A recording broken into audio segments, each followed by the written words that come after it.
position of victory for God's glory. It's done in women also. You had Ruth and Naomi. All their men folks died. They didn't have anything. They had to go back to the land with absolutely nothing, to her homeland, and God blessed them. That was the position of victory. It didn't look good for them, but it was the position of victory for God's glory to be made, to show them that God would keep them in the midst of famine. Having absolutely nothing, God can keep you. Esther was the queen. She had to go to the king and tell him something that she did not want to tell him. But it was like, if I don't, my people will die. But what if I go there and he doesn't want to receive me because he didn't ask for me? I could die. But you know, that was the position of victory for God's glory to be fulfilled. Sarah, many times was put before, not many times, twice.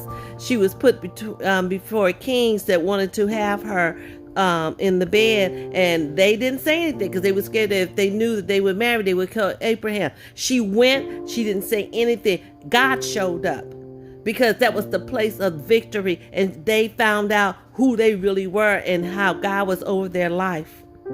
Elizabeth was old in age, and had a baby, John the Baptist. But who thought that would happen? They were old in age and their bodies was old and they were supposed to be having babies, but that was the position of victory at old age, at a time where they was not going to be young women. Many young women in the Bible did not give birth when their body was productive. They gave birth when they was either famine or they was too old. But that was the place of victory. And then you have Mary.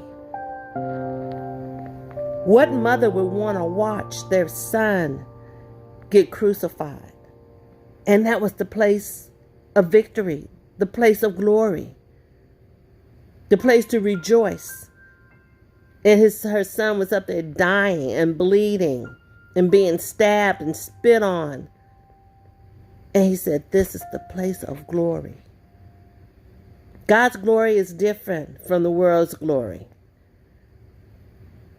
God's glory doesn't glorify the people, it glorifies him. And then we're used to show that God is a God of mighty and strength. Now that's my time.